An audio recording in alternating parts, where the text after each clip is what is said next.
My fiancé's kept lover was brazen in front of me. He said Lunar once forced a plane to stop for him, made him lose $1 billion deal. He asked me what kind of fiancé he had. What am I? I'm your dad. I haven't seen my fiancé for half a month. And rumors keep reaching my ears. Even while waiting for a car by the roadside, I hear people singing praises of her infidelity. Have you heard? Some time ago, someone actually forced a plane to stop. You just found out. Billionaire Lunar had a fight with her boyfriend and did this out of anger. Oh my. I wonder what kind of handsome guy could have such an honor. It's as if there's an invisible hand in the air, slapping me hard. I closed my eyes, suppressing the anger deep in my heart. Finally, the driver brought the car over, sweating nervously when he saw my expression. I didn't bother to blame the driver for being late. My mind was solely on Lunar. Today is David's gathering, calling people from the circle to have a meal. In the group, David repeatedly emphasized that everyone must attend, and Lunar didn't say anything but didn't refuse either. I composed my expression and entered the restaurant, although angry with Lunar.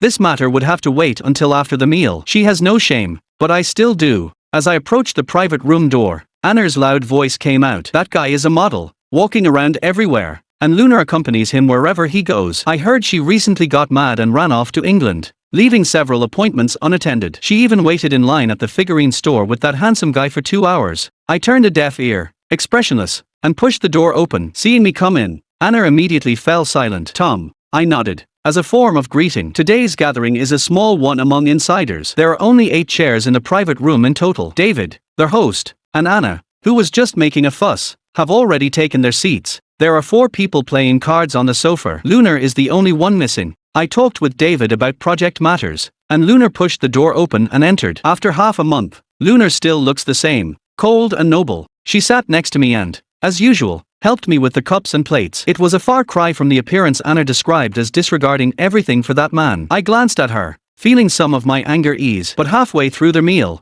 there was a knock on the private room door. A sexy young man walked in. He was wearing a vest and shorts, with several belts wrapped around his body. He wore a beautifully carved mask on his face, half hidden and half revealed. It gave a feeling of infinite imagination. The moment he appeared, Lunar beside me stiffened. Her aura instantly dropped. Oh, where did this handsome guy come from? Hotel service. Anna's mouth was sharp. She couldn't do anything today, but she wanted to talk trash. The young man was a little flustered, but his gaze was always on Lunar. He trembled. Today is our anniversary celebration, and we randomly select a lady to participate. Trash talking is fine, but participating in such an event in front of us is too embarrassing. Anna didn't say anything anymore. David was already unhappy long ago, and this person came out in such a serious gathering. He took out his phone to contact the restaurant owner. Just as the young man was about to leave the stage, Lunar stood up. I'll participate. After saying that, she didn't even give me a glance, pulling the young man away quickly. It happened so suddenly that when they realized it, the private room door had already closed. The room was quiet for a moment. Everyone was looking at my expression.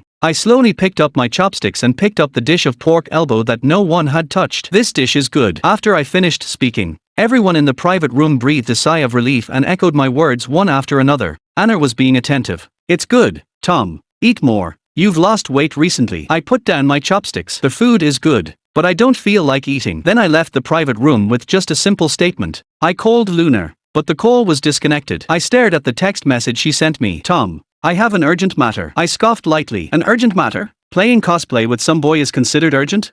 I've known Lunar for 16 years. It wouldn't be an exaggeration to say we're childhood sweethearts. When I was 20, our families arranged our engagement, a mutually beneficial alliance. Lunar never objected to it, but now, she finds true love, and suddenly our engagement is meaningless. I called her grandfather directly to complain. With a little embellishment on my part, Lunar's grandpa was so angry he kept coughing. After that day, I didn't see Lunar for a long time, but I heard her grandfather scolded her well. She lost half of her projects, and nothing more was heard about her and her little toy boy. My family was somewhat satisfied with this outcome, but I didn't expect someone dissatisfied to come to me. Every month, I organize a gathering to build relationships and provide networking opportunities. This month, it's on a cruise ship, and I rarely look over the guest list. My secretary handles it, but unexpectedly, Lunar's little lover also managed to sneak in. There's a small bar on the ship, and I was watching some famous idol singing and dancing on stage with a few buddies. The girl, barely in her 20s, couldn't hide the starlight in her eyes even in this environment. Just as I was getting into it, a slender young man stood in front of me. With just one glance, I recognized him as the masked man from that day, Lunar's little lover. He looked down at me, lips tightly pursed, a proud and aloof air about him. I narrowed my eyes. What game was he playing? Who are you? Can't you see you're blocking our view? Jim has a bad temper. He was just getting into the pretty girl when he nearly pushed Lunar's little lover aside. His haughty voice rang out. I'm David. Jim looked at me as if asking if I knew him. I shook my head, and he looked at others. After finding out that nobody knew him, Jim suddenly stood up and pushed David. Are you crazy? Get out of here. Security. Jim's push wasn't too strong, and David only stumbled a bit, but he wasn't someone who would take being bullied without fighting back. With a sudden swing of his arm, he managed to push Jim down. I sighed and rubbed my temples. Jim wasn't one to hold grudges, but he was definitely someone who remembered a slight. This wouldn't end well. Sure enough, my buddies stood up, and Jim even grabbed a bottle. Just as Jim was about to lose his temper, David raised his chin and spoke. Tom, if anything happens on your turf, Lunar won't spare you. David's voice was confident and proud, absolutely convinced of his own words. I'm not afraid of Lunar, and I don't believe she'd spare me for him. But I still stopped Jim. Letting Jim and Lunar become enemies on my turf wouldn't be wise. If they have grievances, they should settle them off the ship. David made it clear he was targeting me, and he managed to persuade Jim and the other guys to leave before I could address him. He was still standing there, his youthful innocence yet to fade, showing no hint of masculinity that Lunar typically favors. Lunar doesn't love you, I smirked and replied. And then, seemingly caught off guard by my response, David hesitated. It's all because of you. Lunar was scolded by her grandfather because of you, and her work hasn't been going smoothly. How can you act as if nothing happened after doing such a thing? I stared into his eyes and said, word by word, Lunar has only herself to blame for all this. If she didn't have the ability, she shouldn't have strayed. The words, strayed, struck a nerve with David. His face changed color, and he reacted strongly. You and Lunar are only in a business alliance. Lunar didn't stray. I am her fiancé, witnessed and approved by all her relatives. Our engagement photos are even hung in her family's company. And you, fooling around in bed with her. What is that if not straying? Can you tell me, little third brother? David's face alternated between pale and red, his chest heaving violently. I lounged back on the sofa, no longer bothering to look at him, and glanced past him to the girls still singing and dancing on stage. I am already an international model, earning a six-figure monthly income by my own merits. I surpass you in appearance and talent in every aspect. You just got lucky and lead a life of debauchery like a spoiled brat all day. Only I am worthy of Lunar. As I looked at his indignant face, I chuckled. You're not bad, indeed, but there are plenty of wealthy people in Jingnan, including that beautiful girl over there. I gestured towards the girl sparkling on stage. But I'm different. I am the owner of a gold mine. I paid no heed to his unpleasant expression and continued. How much do you really love Lunar? If you truly loved her, you would have hidden, wouldn't have found your way to me. You've just met the upper class a few times and want to stay here, but you've picked the wrong person. Your abilities and Lunar's love are worthless to me. Power and money don't spread like AIDS through sex. Social class is a natural barrier. You can stand here now only because of Lunar's face. If Lunar wasn't my fiancé, you wouldn't even have the right to speak to me. David's face turned pale, his lips tightly pursed, stubborn yet aggrieved. I rarely said such hurtful words, but today, I had had enough. Lunar couldn't make up her mind, repeatedly humiliating me. Now her little lover dared to confront me. I picked myself up and brushed off imaginary dust from my clothes. Mr. David, you've enjoyed the privilege brought by the license plate with 5/8, haven't you? Lunar probably didn't tell you, but that was the engagement token my family gave her. My words shattered David's self-assuredness. The romance between him and Lunar had caused quite a stir. They were seen driving around in that Bentley all over Jingnan. The city's top-tier heiress giving up everything for a model even led to speculation that Lunar would defy her family for him. But I knew she wouldn't. She didn't have the capability. I walked to the deck. Although I had hosted countless such events before, my appearances in front of others were few and far between. Usually, I stayed in the cabin with a few friends, or alone in that exclusive bed catching up on sleep. The purpose of the banquet wasn't for entertainment. Even though it was my event, getting me to show up was rare. I stopped in front of the first mate leaning on the railing. Stop the ship. The first mate was puzzled, evidently not catching on. Turn around. After saying those words, I returned to my cabin. The eyes of the second-generation heiresses had been on me the whole time. I could have just sent a message to the captain and didn't have to show up in person, but my purpose was to show everyone that I was angry. If my fiancé's lover dared to come knocking on my door, could I still continue the banquet? What dignity would my family have? The next morning, the maid knocked on the door, saying Lunar's family had arrived. She added, almost as an afterthought, that the lady asked the young master to tidy up and come downstairs when he was ready. There was no rush. I simply lay back in bed and went back to sleep. By the time I went downstairs, it was already noon. There was a woman on the sofa. I squinted my eyes. It wasn't Lunar. It was Lunar's second sister, Emily, Lunar's father's illegitimate daughter. Seeing me come downstairs, Emily quickly stood up. Mr. Tom, Lunar had an urgent matter and left first. I didn't show any impatience, sat on the sofa, and nodded. Seeing that I didn't respond, Emily spoke as if offering a treasure. Lunar, she's really something. It seems her friend sprained her foot, so she rushed off in a panic. Mr. Tom, please don't be angry. I smiled, changed the subject. Emily, you've waited for so long. Would you like to stay for lunch? Emily nodded eagerly upon hearing my invitation. I got up and instructed the servant beside me. Ask Emily for her preferences and take her to have a meal. After nodding slightly,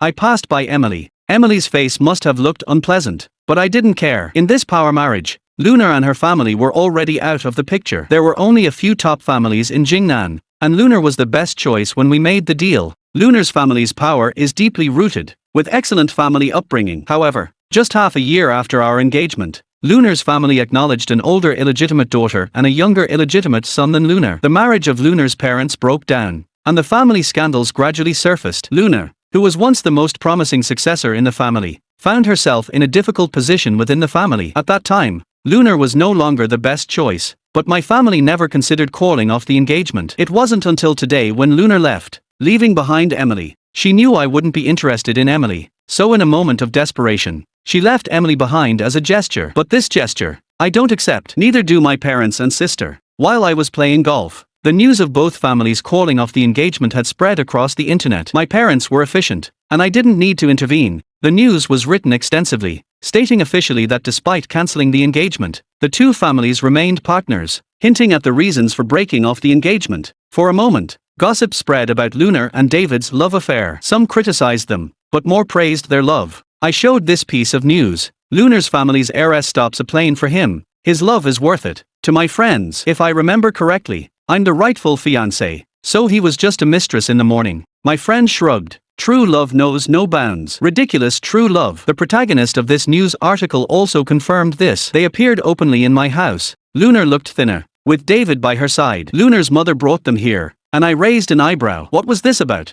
My mother, holding a teacup, had an unworried expression, but Lunar's mother had a smiling face. Forgot to mention, Lunar's mom didn't like me very much. There wasn't any particular reason, but especially after their family scandal was exposed, her hostility towards me increased. Tom, let Auntie see. You look even more handsome after so long. What brand is this outfit? It makes you even more handsome. Right, David. My face turned black instantly, but manners kept me from losing my temper. My mother banged the teacup heavily on the table, and the delicate jade cup couldn't withstand the impact, shattering into pieces. Mom. Lunar disagreed. Lunar's mom used to be a young actress. Perhaps Lunar's family had a gene for romantic love, and Lunar's father had married her against the family's objections. But not long after their marriage, he cheated on her and brought back two illegitimate children. Perhaps the love in her youth was too intense. Lunar's mom never accepted this. People who lived for love, once love was lost, had nothing. Lunar's mom's temperament changed drastically, as if everyone owed her something, unable to see others doing well. And since my family was so happy with the engagement between the two families, there were always comparisons with her. She had been holding a grudge for a long time.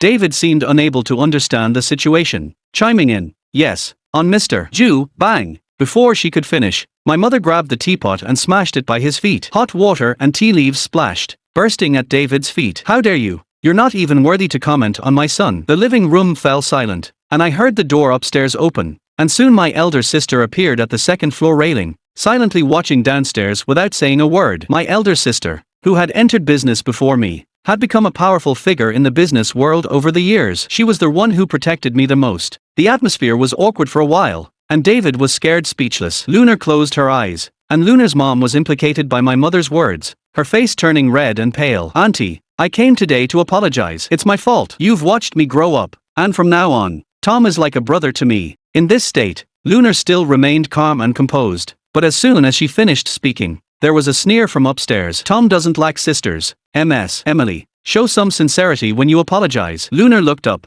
her eyes dark. The digital products for my company's next season will be delayed for half a month. I remained silent. Lunar looked at my sister, but my sister's eyes were fixed on me. Seeing no response from me, after a moment my sister spoke slowly. Not enough. The living room remained silent for a long time. When I started to get impatient, Lunar spoke again. I'll withdraw from the project at the end of the month. I leaned back and forced a smile. You're really generous. Before she could speak, I leaned back and looked at this shameless woman. Since you brought your mom to apologize, let's get started. Don't waste time. Lunar stood up, followed by Lunar's mom. But David objected. Tom, Don't push it. Lunar has made so many concessions today, I joked, looking at him. If you're not happy, you can leave. David, Lunar rebuked coldly, and David stood up with tears in his eyes. Lunar stood in front of me, with Lunar's mom and David behind her, watching them apologize sincerely to me. It was quite ironic. I underestimated David, overestimated Lunar, and underestimated the power of romantic love. She probably thought that by losing something and apologizing,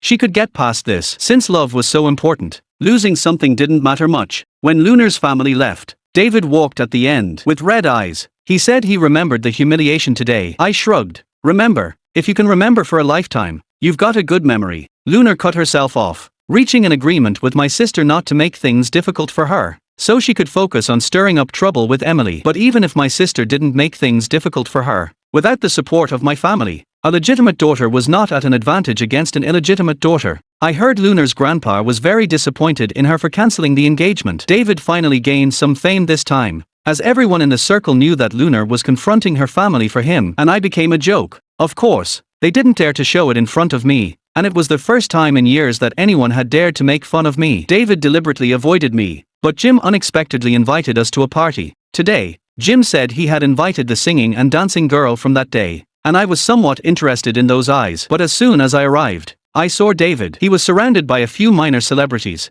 clearly the center of attention, laughing and joking about something. Just as I hesitated whether to leave, a hand appeared on my shoulder. Jim whispered in my ear, "Bro, I'm avenging you today." Don't. Before I could finish, Jim grabbed a bottle of champagne, shook it vigorously, and aimed it at David. "Good evening, everyone. Today, we have the honor of Mr. David, the gatekeeper of the plane, gracing us with his presence. Let's welcome him." Jim's voice caught everyone's attention, and in the dim lights of the bar, David's face visibly turned red. Apart from Jim, no one cheered. They whispered among themselves. Since Mr. David wasn't welcomed by anyone, let me do the honors. He smirked, showing a row of white teeth, and aimed the champagne at David. With a loud pop, the cork shot out, accompanied by David's screams. The champagne sprayed directly onto his handsome face, and when the bottle was empty, David's hair was stuck to his face, and his clothes were soaked. "What are you standing there for?" Applaud. Everyone around chuckled and clapped. This had nothing to do with me. Jim just wanted to drag me down. Without hesitation, I turned around to leave, but as I took a couple of steps, someone grabbed me from behind. There was a scream, the sound of glass shattering, and the smell of blood. Warm liquid dripped down my arm, and when I looked up, it was those starry eyes. The owner of the eyes smiled, revealing delicate dimples. On their way to the hospital, I couldn't understand David's thought process. It was Jim who was tormenting him, so why did he take revenge on me?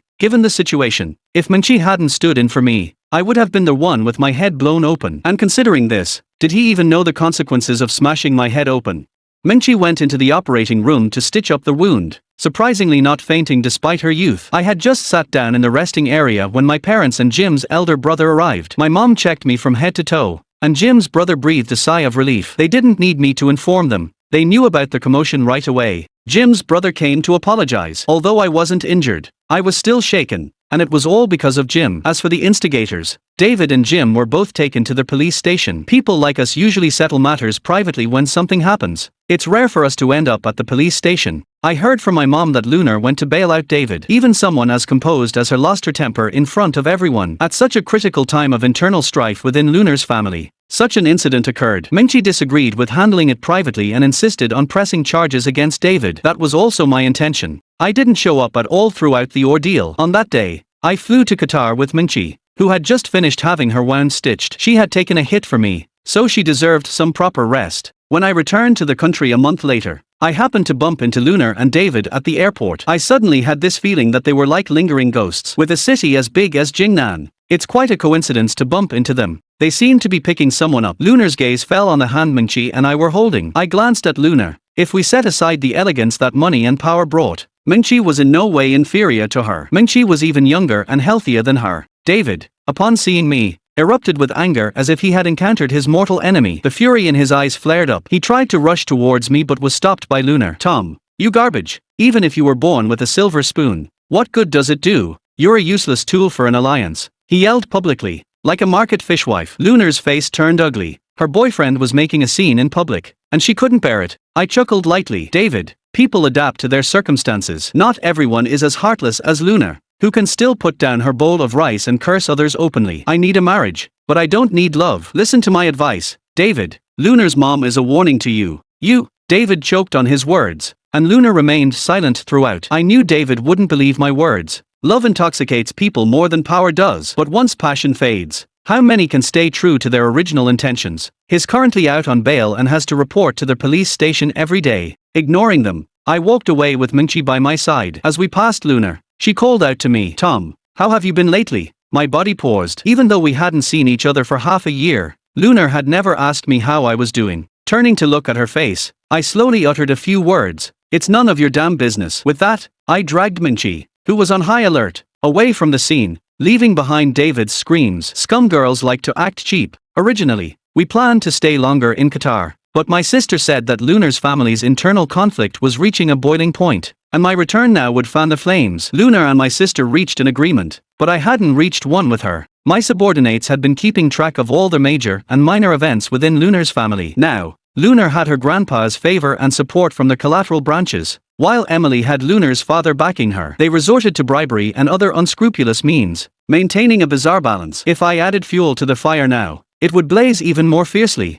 These past few years, because of my sister's business acumen, I never truly entered the company. People say that I'm not as capable as my sister, but little do they know, I've been looking for an opportunity that would truly make everyone remember that I, Tom, am the heir to the family. I've held the position of CEO at Chahang all along, and although Chahang has been developing well these years, it still lags far behind top-notch companies. But I'm willing to bet everything on Chahang. I threw my support behind Emily. The day the news came out, our phone at home never stopped ringing. Our two families are industry giants, and other companies are eager to know about my family to support Emily. My parents had long since left, and only the servants answered the phone. I heard that Lunar had visited my sister, but she came out with an ugly expression in less than half an hour. I could probably guess what they talked about. My sister was probably just trying to be diplomatic, saying that I am me, and she is her. There have been people wanting to intervene in Lunar's family's internal conflict for a while now, but they didn't dare take sides. Standing on the wrong side would result in serious consequences. As the first to take action, I instantly attracted numerous companies to increase their support. For a while, Lunar's family fell into even greater chaos, and Lunar's grandpa wanted to end this internal strife. But once the arrow is released from the bowstring, it can't be retrieved. Everyone knows that Emily is not competent enough. Compared to Lunar, she's just a waste. But no one is so naive as to genuinely want her family to fare better. After half a month of chaos, Emily's momentum has already overshadowed Lunar's. It's about time. I leaked the news of David injuring Minchi with a wine bottle on the internet. Minchi was popular, with a huge and fanatic fan base, coupled with the recent uproar about David and Lunar's love story on the internet. It took only half an hour to dig up everything about them online. The internet was flooded with insults. Before any damage control could be done, Lunar's company's stock plummeted. The power of Minchi's fans was even stronger than I had imagined. As I watched the news of Lunar and Chin Weimian being pushed up the hot search by fans, the girl beside me suddenly covered my eyes. "Tom, I can't let you use me like this. I expect compensation."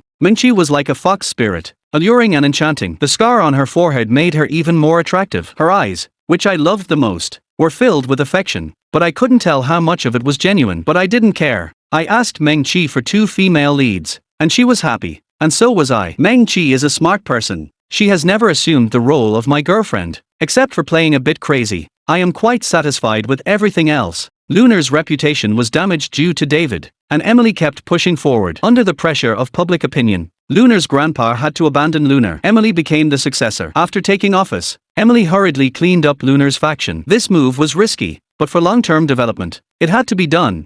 I gave Emily the idea. For a while, there were complaints everywhere, and many old ministers were removed in extremely undignified ways. Lunar's grandpa fell ill from anger, and Emily was even more unscrupulous, suddenly gaining overwhelming power. She was reckless as if she had the world in her hands. Half of the top executives were removed by her, and a rise must come with a fall. She won't be arrogant for long. In broad daylight, flaunting her power, reveling in luxury, Emily was reported for messing around in the office and taken away for investigation. When I heard this news, I was drinking water and almost choked. What a mess this is. My sister quickly handed me a few pieces of paper. "Lunar has already lost. Tom, it's time to stop." I blinked. "Sis, the game has just begun." My sister was stunned, a usually stable person who was now so surprised that it was laughable. "Are you serious?"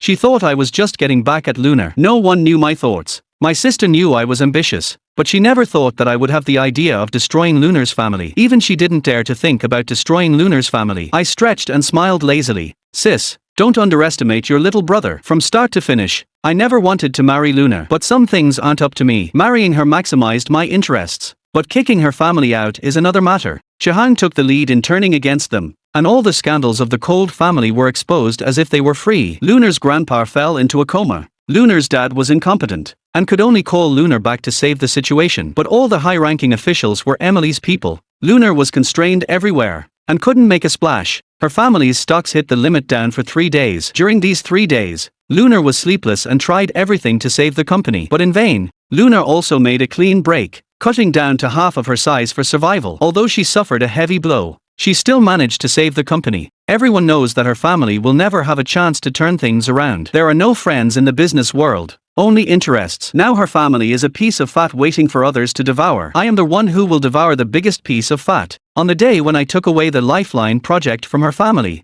my sister threw a celebration party for me at the company. Their whole company stopped working, and tens of thousands of people cheered for me. Since the establishment of our family company, only I have received such an honor. People may only live for a few moments in their lives, but my moment will never be about promoting love and losing myself. After the celebration party, my dad gave me a Rolls-Royce. I have several luxury cars in my garage, but this one is different. The black Rolls-Royce has a license plate with 5/8 in Jingnan. Who doesn't know that the 5/8 license plate is for the marriage alliance of our family? If given to someone in the family, they will truly be the heir. I don't need any alliances. I am enough on my own. I love power, and I love money, but I love success even more. The feeling of standing above everyone else. I am obsessed with it. People like us, how could we entangle ourselves in petty love and affection? Well, except for love-crazed fools.